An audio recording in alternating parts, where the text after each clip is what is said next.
Jadi super berarti atas atau tinggi, dan vision berarti melihat. Dari supervisi secara keseluruhan itu berarti melihat dari atas atau usaha untuk memandang sesuatu secara keseluruhan, secara komprehensif. Nah, perlu digarisbawahi bahwa supervisi itu adalah kegiatan, sedangkan orang yang melakukan supervisi itu disebut dengan supervisor. Jadi supervisor adalah orang yang melakukan supervisi, dan supervisi adalah kegiatan yang dilakukan oleh supervisor. Menurut Purwanto, supervisi adalah segala bantuan. Menurut Purwanto adalah segala bantuan dari pemimpin sekolah yang tertuju pada perkembangan kepemimpinan guru dan personel sekolah lainnya dalam mencapai tujuan pendidikan. Jadi seorang supervisor itu dia bukan hanya mengawasi, tapi dia juga memberikan pembinaan, perbaikan terhadap guru. Kemudian selanjutnya, nah untuk kegiatan dalam supervisi itu pendidikan berupa penilaian, pengawasan, evaluasi, bimbingan, dan perbaikan terhadap kinerja para guru di sekolah.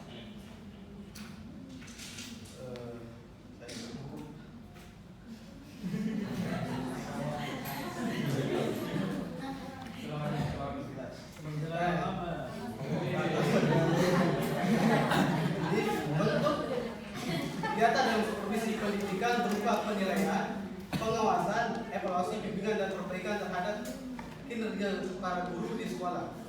Mulai bagaimana guru membuat perencanaan, pelaksanaan, dan sampai dengan proses guru mengevaluasi. Oke.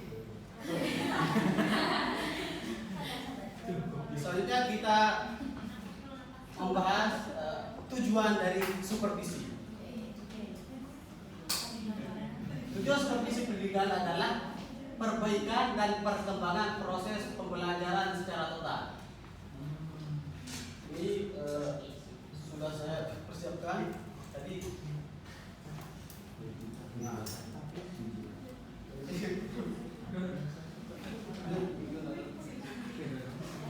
ini berarti bahwa tujuan supervisi pendidikan tidak hanya untuk memperbaiki mutu mengajar guru, tapi juga membina pertumbuhan profesi guru, termasuk di dalamnya pengadaan fasilitas yang menunjang kelancaran proses pembelajaran, peningkatan mutu pengetahuan dan keterampilan guru, pemberian bimbingan dan pembinaan dalam hal implementasi kurikulum, pemilihan dan penggunaan metode belajar, alat-alat pelajaran, prosedur dan teknik evaluasi pengajaran. Nah, teman-teman, perlu digarisbawahi bahwa supervisi pendidikan itu tidak boleh lepas dari tujuan pendidikan secara umum dan tujuan pendidikan nasional, tujuan institusional, tujuan kurikuler, tujuan mata pelajaran, dan sampai pada tujuan setiap tatap muka. Jadi seorang supervisor itu aslinya kenapa kita bahas juga? Jadi seorang supervisor itu dia mengawasi dan memberi perbaikan terhadap kinerja guru di sekolah. Oke, selanjutnya. Nah, ini ada beberapa tujuan konkret dari supervisi pendidikan. Satu, membantu guru melihat dengan jelas tujuan-tujuan pendidikan. Dua, membantu guru dalam membimbing pengalaman mengajar murid. Membantu guru dalam menggunakan alat pelajaran modern. Empat, membantu guru dalam menilai kemajuan murid dan hasil pekerjaan guru itu sendiri. Lima, membantu guru dalam menggunakan sumber-sumber pengalaman belajar. Terus, enam, membantu guru dalam membina reaksi mental. Tujuh, membantu guru baru di sekolah sehingga mereka merasa gembira dengan tugas yang diperolehnya. Delapan, membantu guru agar mudah mengadakan penyesuaian terhadap masyarakat. 9, membantu guru agar waktu dan tenaganya tersiapkan sepenuhnya dalam rutinitas sekolah. 10, membantu guru dalam memenuhi kebutuhan murid. Nah, itu saja yang dapat saya sampaikan. mengenai pengertian dan tujuan supervisi pendidikan. Jadi teman-teman, kenapa saya begitu beban ini? Karena tadi di perjalanan saya tuh hampir keserempet.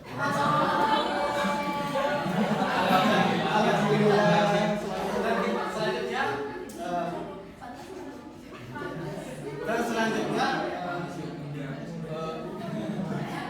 kita membahas ke materi selanjutnya yang akan disampaikan sebenarnya oleh Mas Asbi Subiasa. Tetapi kita lompat saja ke materi yang ketiga yang disampaikan oleh Mbak Alicia Rama.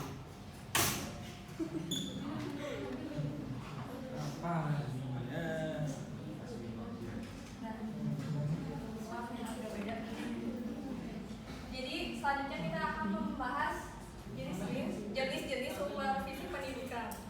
Jadi ada beberapa macam. Nah, itu yang pertama berdasarkan pendekatan atau metode itu ada klinis, supervisi klinis, supervisi demokratis, supervisi otoriter dan artistik.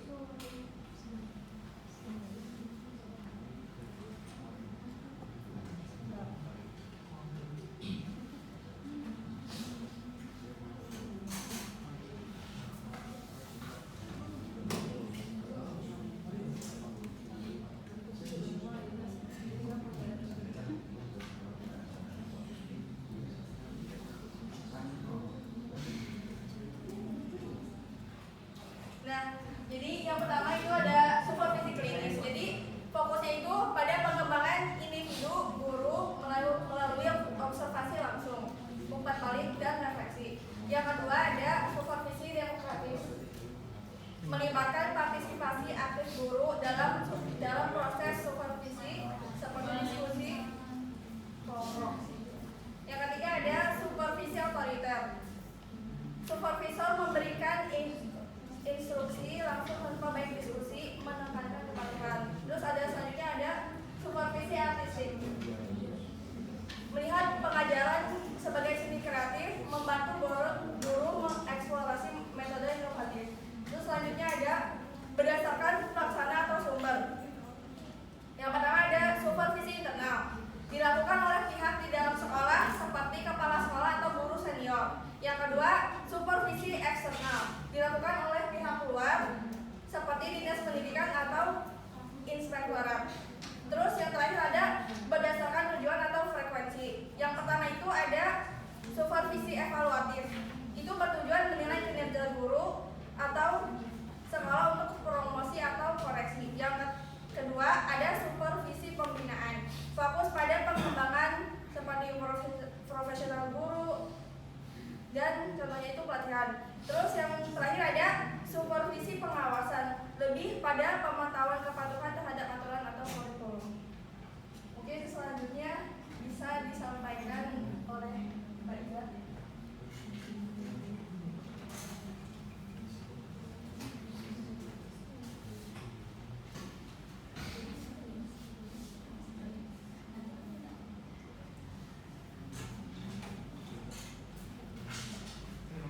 Selanjutnya yaitu sasaran supervisi.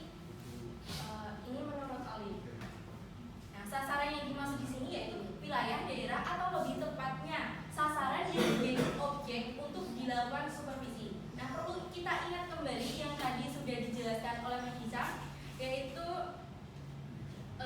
kegiatan pokok supervisi ini bertujuan untuk membina atau mengembangkan seluruh staf yang ada di sekolah, khususnya yaitu guru. Nah, ini menurut Olive sasaran supervisi itu ada 3. Yang pertama, pengembangan kurikulum di sekolah. Yang kedua ada peningkatan proses pembelajaran di sekolah.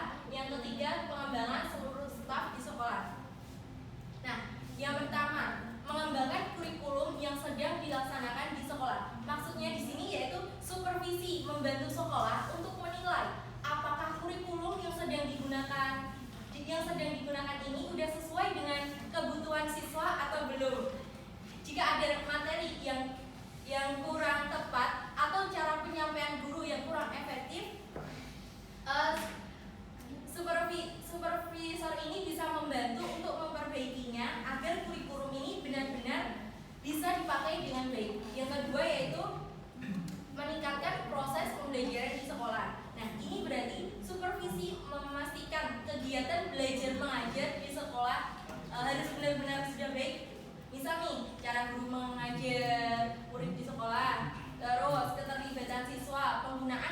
pembelajaran dan juga suasana kelas. Tujuannya yaitu supaya proses pembelajarannya ini lebih efektif, menarik dan mudah dipahami oleh siswa-siswanya. Yang ketiga yaitu mengembangkan seluruh staf di sekolah. Nah, supervisi ini kan tadi bertujuannya untuk membina seluruh staf yang ada di sekolah, baik guru maupun tenaga kependidikan, agar lebih profesional dan kompeten. Misal, bisa melalui pelatihan, melalui bimbingan, terus melalui masukan atau evaluasi yang membantu mereka bekerja dengan lebih baik lagi. Selanjutnya itu Aritonto mengidentifikasi sasaran supervisi ditinjau dari objek yang akan disupervisi.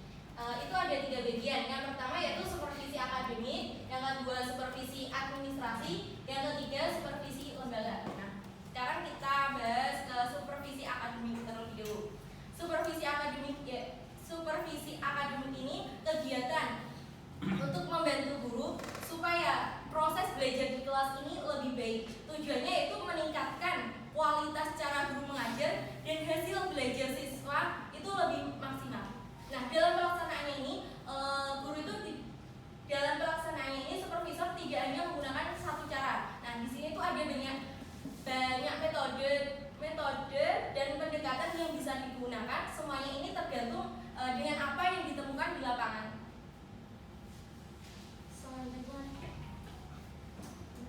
Ini fungsi supervisi akademik.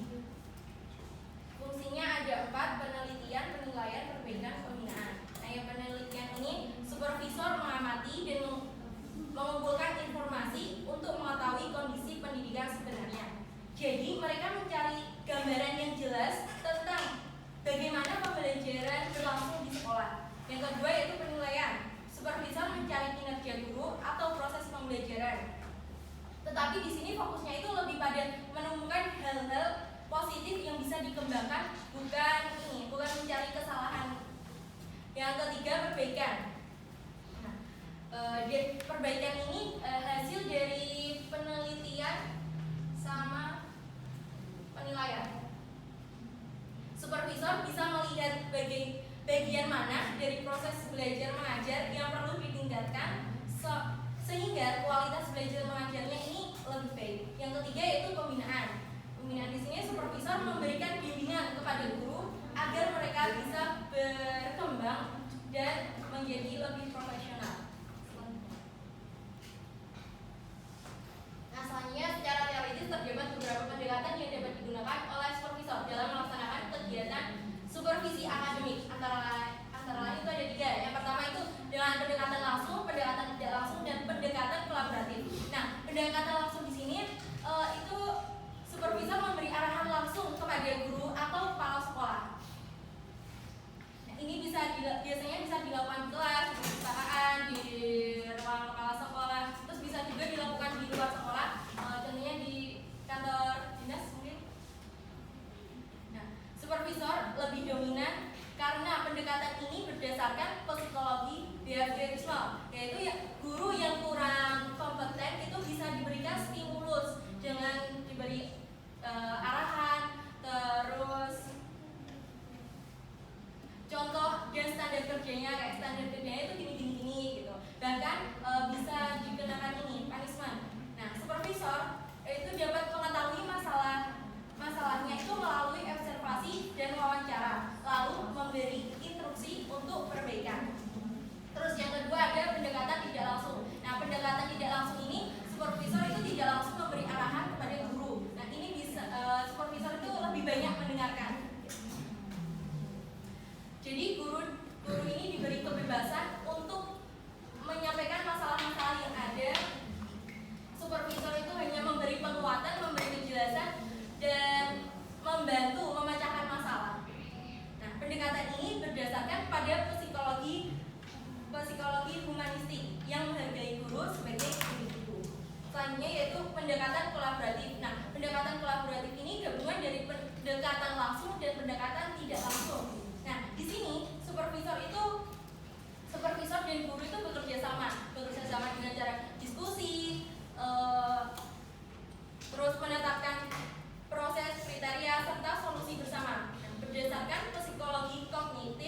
bahwa belajar terjadi dari interaksi individu dan lingkungan. Nah, ini arah komunikasinya ini dua arah, supervisor sama guru. Jadi yang sebelumnya.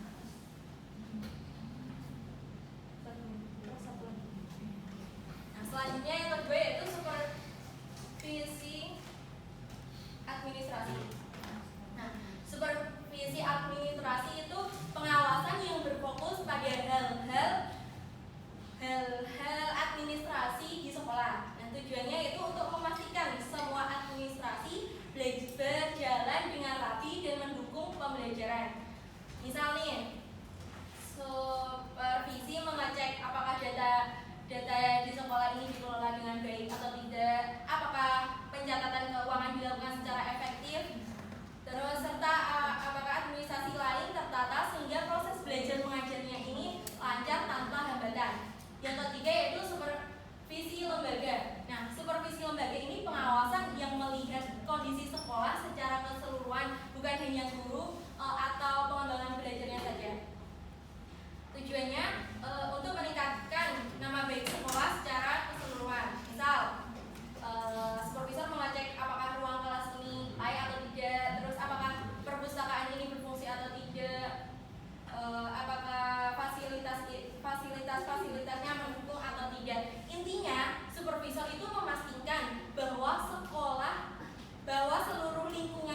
Pak, 10.000. Adila, Tadi kan revisi itu kan berarti kayak evaluasi gitu. Nah, kapan sih waktu spesifik yang dilakukan kepala sekolah? Kapan? Atau pada saat ini? Apakah tiap minggu atau mungkin tiap hari atau bahkan tiap bulan? Ya, baik kami tamu dulu. Pertanyaan tadi apa Mbak siapa namanya? Adila, Kapan supervisi itu dilakukan seperti itu? Waktunya. Oke, kita dulu.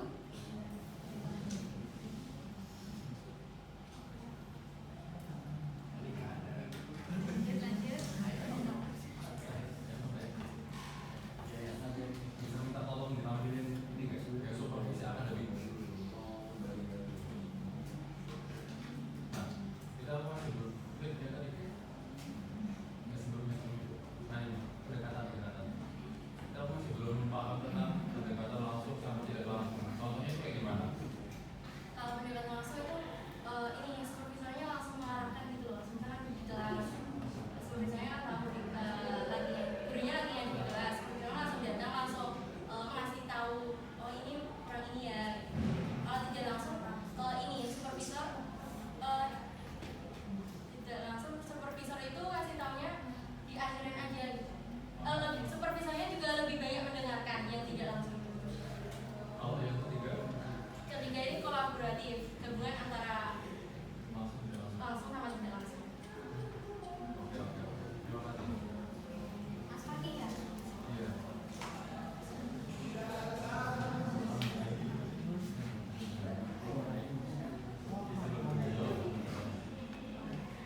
3 kali tuh internal sama eksternal tuh melakukan kegiatannya apa? Dua-duanya melakukan kegiatan apa kayak sekarang eksternal, besok internal dari pusat, terus yang besoknya dari sekolah. Bareng-bareng apa beda gitu?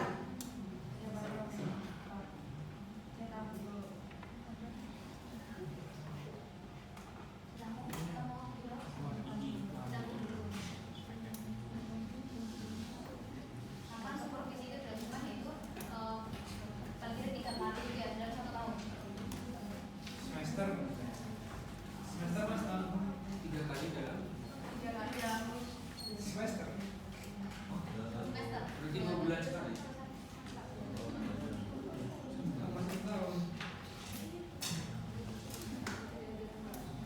Boleh teman-teman yang lain juga handphonenya dikeluarkan, dibuat searching tentang supervisi, boleh banget biar menambah ilmunya. Mungkin dari jurnal-jurnal atau buku yang terkait dengan supervisi sangat-sangat lebih.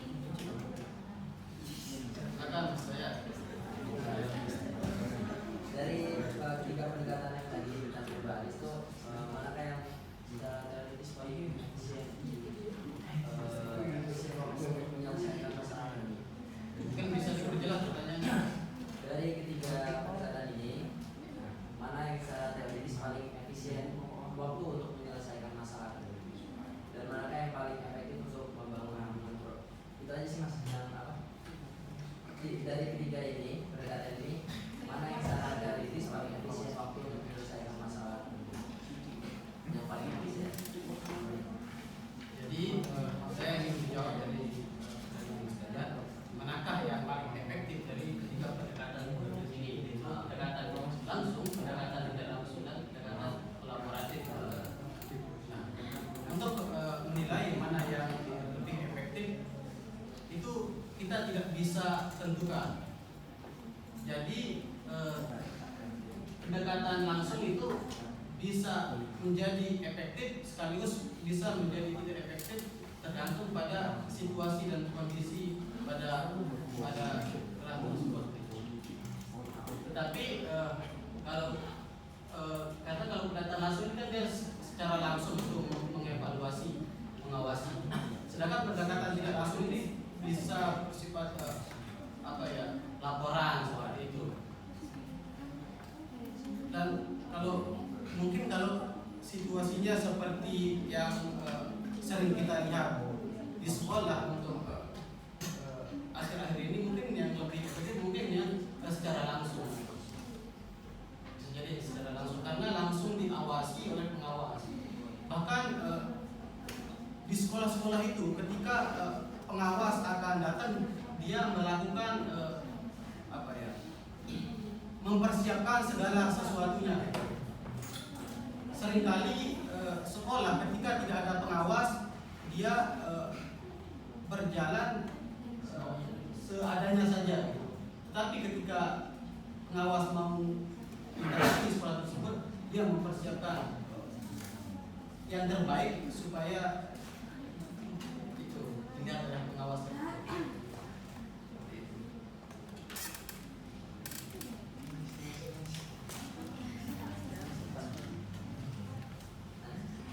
Nyambung nggak? Nyambung kan? Jadi dari ini ya kalau langsung diawasi gitu ya. Izin mas, tapi ini pendekatan langsung itu apakah benar-benar secara pengawasan yang dilakukan secara OTS on the spot atau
pengawasan atau supervisi pendidikan. Menurut saya seperti itu. Kenapa? Karena di sekolah itu memang itu adalah suatu problem gitu. Kan tujuan dari supervisor melakukan supervisi itu kan untuk apa? Untuk mengawasi, untuk tujuannya apa? Untuk membantu guru dalam mencapai tujuan pendidikan secara efektif, gitu kan? Tetapi seringkali sekolah-sekolah para guru itu kan, ini yang saya temui paling tidak, mereka melakukan seperti yang saya katakan tadi, perbaikan ketika pengawas mau datang seperti itu, sehingga bagi ketika yang lebih efektif justru yang kolaboratif, sehingga pengawas itu tahu yang kondisi di lapangan, sehingga kemudian dia mendatangi sekolah tersebut, misalnya seperti itu. Tetapi itu juga bisa dimanipulasi. Datanya bisa dimanipulasi. Oh, kondisinya begini, di datanya dikirimkan datanya, oh ini baik-baik saja gitu. Padahal fakta di lapangan tidak seperti itu. Ketika pengawas datang baru diperbaiki, artinya sama saja, ngerti nggak? Sehingga pengawasnya itu datang, ya baru diperbaiki. Begitu juga kalau digunakan pendekatan yang kolaboratif, Mas Ali, ya kan? Datanya itu dimanipulasi maksud saya. Bisa saja seperti itu. Nah, maka dari itu adanya sidak langsung, biasanya itu ada sidak langsung. Ya, sidak nah, langsung. itu fungsinya untuk benar nggak sesuai sama pendataan sama pelaporan hasil mereka atau enggak gitu loh. Dan tapi biasanya jarang banget sih ada sidak langsung. Biasanya kalau emang ada sidak, pun sekolah udah tahu. Ya. Biasanya ya ini udah sangat-sangat mostly terjadi. Dan pasti udah sekolah itu udah mempersiapkan gitu biasanya. Tapi kan ini kan mempengaruhi akreditasi sekolah ya. Ya, betul. Pasti sekolah itu akan mempertunjukkan yang terbaik gitu loh. Ya. Jadi intinya apa? Intinya adalah integritas. Sesuai kan? Ya, guru harus berintegritas, harus jujur. Mau nggak dia mengakui kesalahan? Sebenarnya permasalahan kita hari-hari ini adalah kita sering tidak mengakui bahwa kita tidak sempurna. Serius. Itulah akar dari masalah menurut saya. Kita sering takut dikatakan tidak sempurna, padahal bahwa sempurna itu kan tidak mungkin tercapai kan. Nah, seharusnya guru mengakui ketidaksempurnaannya dalam melakukan pembelajaran di sekolah, melakukan segala sesuatunya yang yang dibutuhkan dalam mencapai tujuan pendidikan. Di sana pasti ada ketidaksempurnaan. Dan kalau kita mengakui itu, nah itu bisa menjadi lebih baik. Sekolah kita bisa menjadi lebih baik dan mendapat bimbingan yang sesuai dan relevan dari supervisor. Kalau supervisor tahu masalahnya seperti ini, dia akan menemukan solusi yang tepat pada masalah tersebut, begitu maksud saya. Tapi kalau masalahnya bisa dimanipulasi, bagaimana mungkin supervisor bisa memperbaiki? Ya kan? Sulit seperti itu. Kalau ada, misalnya yang bocor misalkan genteng, tetapi yang dipermasalahkan adalah air yang ada di lantai, sehingga dia membersihkan, mengepel air yang ada di lantai, dia tidak membereskan sumber masalah, yaitu genteng yang bocor.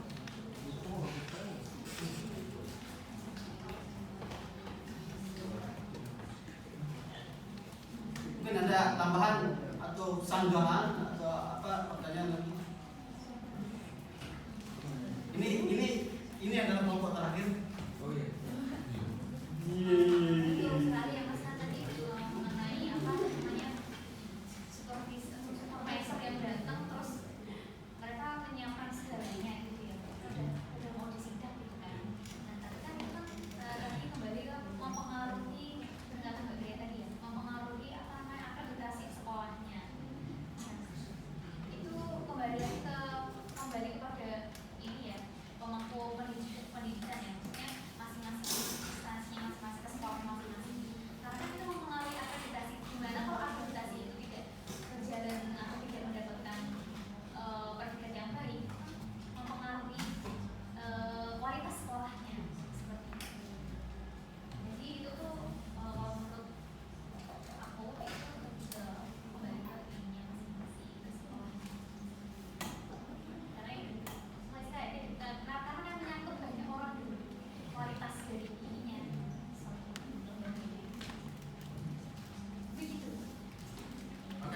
seringkali permasalahannya itu kan yang akreditasi A kan belum tentu A aslinya gitu.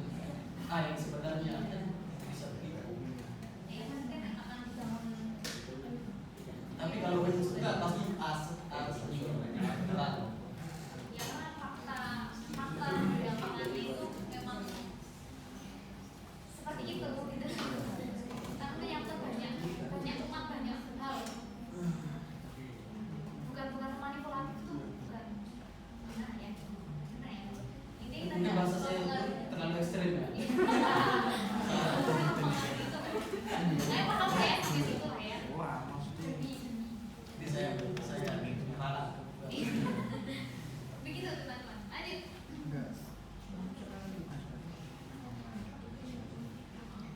Apa mungkin? Dan aku mau nanya, kan tadi bilangnya kan kalau misalnya dari dinas itu kan ada yang manipulasi, cuma kan Itu sudah saya nolak kata. maksudnya Enggak, saya kalau tidak ada mau menanggapi. manipulasi, Saya pas ingin dinas pendidikan datang. Nah itu kan, tapi yang ini beda konsep. Ini supervisornya itu kayak kurang kompeten, tapi dia tidak pengalaman. Itu aku yang pengen kutanya itu ada ujian khusus atau pelatihan khusus enggak dari sebelum jadi supervisor itu dan pelantikannya? Karena kan ya mungkin ya ada yang apa tuh yang dilihatnya udah pengalaman lama, lihatnya terus di atas supervisor, tapi ternyata dia nggak kompeten karena cuma banyak duitnya. ya banyak duitnya dan pengalamannya ada, tapi asli yang enggak kompeten. Maksudnya itu apakah ada kriteria khusus dari supervisor? Iya, kemudian pelatihan kamu yang sama pelatihan Karena juga. dalam tugasannya memang realitanya ada yang banyak pengalaman tapi dalam kerjanya gitu kan. Iya. Karena cuma lihat dari Baiknya Pak, saya sudah Ya. akan langsung dijawab oleh Bapak. Mau itu Oh, menanggapi. Tapi pertanyaan. Boleh. Berarti kamu menjawab Latihan ya? Latihan Pak. dari pertanyaan Bapak. klarifikasi bukan menjawab ya. Tadi kan judulnya manajemen pengendalian mutu supervisi pendidikan. Manajemen pengendalian mutu supervisi pendidikan. Jadi yang jadikan objek pengendalian mutu itu supervisi pendidikan atau pendidikannya. Kalau menjadi manajemen pengendalian mutu supervisi pendidikan, yang aku maksud itu yang dijadikan objek adalah supervisi pendidikan. Jadi tentang bagaimana kita manajemen pengendalian mutu dari supervisi pendidikan. Tapi kalau manajemen pengendalian mutu pendidikan oleh supervisi, nah itu isinya sangat sesuai gitu tentang refleksi. Nah dari pertanyaan itu muncullah pertanyaan-pertanyaan seperti siapa saja yang boleh jadi supervisor, terus juga pertanyaan tentang misalkan bagaimana kode etik, terus kriteria dari supervisor sendiri, terus pertanyaan apa gitu? Terus siapa aja, bagaimana kode etiknya, terus dari mana, terus kewenangannya apa saja. Isi ini ya yang jadi kalau menurut ini bahan-bahannya, jadi dalam RPS-nya itu kan tentang supervisi pendidikan di sekolah, madrasah maupun pondok pesantren. Jadi kita sebenarnya itu fokusnya dalam supervisi pendidikannya. Akan tetapi karena ini sudah jadi ininya ya materinya, sehingga ini sedikit melebar atau luas. Nah, di mana supervisi tadi kan dibagi menjadi beberapa manajerial dan sama akademik ya. Dari sebenarnya fokusnya itu hanya pada supervisi pendidikan saja.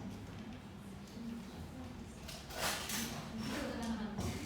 Jadi gimana? Jadi sudah terlanjur akhirnya melebarlah kepada kriteria dan sebagainya. Fokusnya gimana Kak? Fokusnya ya supervisi pendidikan aja, kalau sesuai RPS ya. Supervisi pendidikan berarti pendidikan pengendalian itu pendidikan oleh supervisi ya. Berarti bukan bagaimana kita bisa menjadi supervisi, bagaimana pada ada supervisi. Soalnya judulnya itu agak ini tuh Kak, manajemen pengendalian mutu supervisi pendidikan. Oh iya Kak, sebenarnya Mas. Pengadilan untuk supervisi pendidikan, untuk supervisi sekolah. Karena ini sebenarnya Ini ya supervisi pendidikan aja.